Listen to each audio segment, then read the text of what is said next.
देवांची गर्दी पाहिली, सगळे वारकरी पाहिले, भक्त पांडुरंगाच्या दर्शनाला आलेले. पार्वती मातेने लांबूनच वैष्णवांची पांढर पाहिली आणि सांगितलं, अहो स्वामी, मला मला या वारकऱ्यामध्ये येणं होणार नाही, ही गर्दी मला सहन होणार नाही, मला इथून पुढे चालणं होणार नाही, मी इथंच थांबते. म्हणून पार्वती माता तिथं थांबल्या. कधी जा पंढरपुरामध्ये गेल्यानंतर बाबा, रेल्वे पटरीच्या अलीकडे तिथं पार्वती तळ आहे, तिथं पार्वती माता थांबल्या. कधी गेल्यानंतर पहा, पार्वती तळ, पार्वती माता थांबल्या. राहिले भगवान शंकर, गणपती आणि नंदी आले.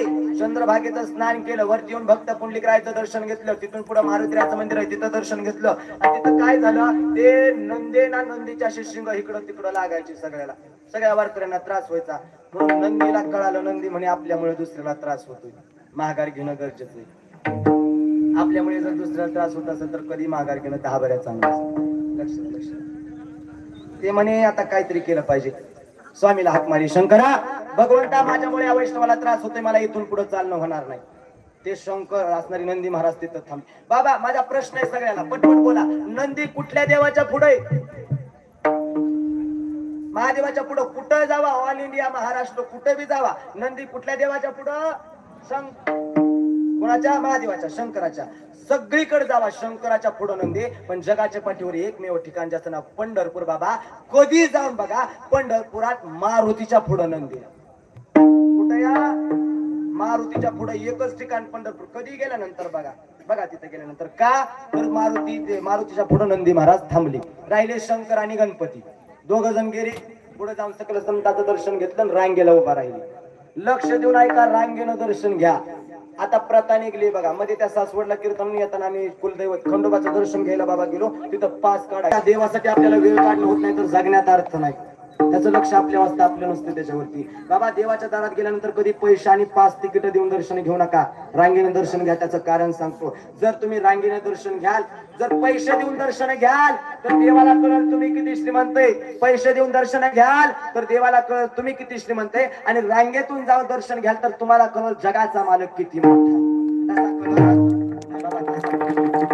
रांगेने दर्शन घ्या. भगवान शंकर देव होते तरी सुद्धा रांगेला उभा राहिले. रांगेनं पुढे जाऊन बाबा, ती जळोजी मळोजी सुतारांनी 2 बांधलेली खांब आहे, ती कमान आहे, तिथून आत दोघे गेले. आणि गणपती बाप्पा गणपती बाप्पाला अशी पुढे डेअरी होती. त्या डेअरीमुळे सगळ्याला त्रास. गणपती बाप्पा काही साधे होते, असे गुटगुटीत मस्त पैकी माझ्यासारखं.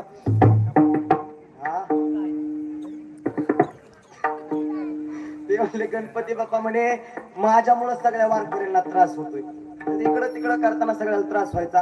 गणपती बाप्पा म्हणले, मी इथून पुढे येत नाही, तिथंच थांबतो. म्हणून जळोजी मळोजी कमान ओलांडल्यानंतर डाव्या बाजूला पहिल्यांदा भगवान गणेशाचं दर्शन. सगळं बघा गेल्यानंतर सांगतोय. तिथून पुढे राहिले भगवान शंकर एकटे. पुढे गेले, गरुड खांबाला काढून मिठी मारली. आणि तिथून पुढे आल्यानंतर एक सावळी मूर्ती पाहिली. सावळ परब्रह्म पाहिला. आवडे हे रूप गुजेरे सुगुण पाहता लोचन सुखावधी. आता दृष्टी पुढे आईसाठी तुला ही जो मी तुझा पाहे पांडुरंगा किंवा सदा माझे डोळा. जडू तुझी मूर्ती रकुमाईच्या पती सोयरिया. गोड तुझे रूप गोड तुझे नाम देई मज प्रेम सर्व काळ. असा अविनाशी भगवान परमात्मा डोळं भरून पाहिला आणि सांगितलं, पोचले रे वारी भगवंता. असं मनावर आपलं तिथे गेलं. देव कधी उपकार ठेवत नाही. लक्ष द्या. तुम्ही चालत पंढरपुरापर्यंत जाता, देवाचं हृदय तो अगोदर काहीतरी घेतो मग देतो. त्याला लागतं फक्त भाव, भक्ती, प्रेम, आदर, जिव्हाळा, आपुलकी. आपण देवासाठी पायी चालत जातो. देव कधी उपकार ठेवत नाही. देव त्याचा मोबदला डबल देत असतो. म्हणून देवाच्या दरबारात सेवेला किंमत आहे. भगवान शंकर पाया पडले आणि भगवान शंकराला तिथंच पांडुरंगाने उचललं आणि आपल्या मस्तकावरती ठेवलंय. म्हणून परब्रह्मलिंगम म्हणजे पांडुरंग. मस्तकावरती घेतलं आणि मस्तकावरती भगवंताला घेतलं. ते भगवंताला सांगितलं, भगवंताला पांडुरंगाने सांगितलं, देवा तुम्ही चालत इथपर्यंत आला, माझ्यावरती ओझे, या ऋणातून मी कसं उतरायलो, मला काहीतरी तुमची सेवा करू द्या. ते भगवान शंकराने सांगितलं, माझी काही सेवा करता नाही, मी सेवाच करू देणार नाही, तुम्ही जगाचे मालक आहात. नाही म्हणे, काहीतरी ऋणातून उतराय व्हावं लागेल, मी पुन्हा उपकार ठेवत नाही. जगद्गुरु तुकोबरांची कित्येक पिढीची पुण्य होती, त्यातून उपकारातून उतराई थोडे का होईना झाली. काहीतरी मागणंच मागायला लावलं. त्यांनी बी मागणं मागितलं, हे चिदान दिगा देवा तुझा मागणं सुद्धा मागण्यात प्रकार आहेत, मागणं मागण्यात सुद्धा प्रकार आहेत. मागायचं काय हे सुद्धा कळालं पाहिजे. लक्ष द्या. त्या प्रकारे सांगितलं, माग बाबा, तुला काहीतरी मागावं लागेल भगवंता. ते भगवान शंकराने सांगितलं, देवा जसं मी चाला तिथपर्यंत तुझ्यासाठी आलोय तसं तुला सुद्धा माझ्यासाठी यावं लागेल. म्हणे कधी? ज्यावेळी मी इथून पुढे कुठला अवतार घेईल त्यावेळी तुला माझ्यासोबत सेवेला यावं लागेल किंवा माझी सेवा करायला यावं लागेल. म्हणे ठीक आहे.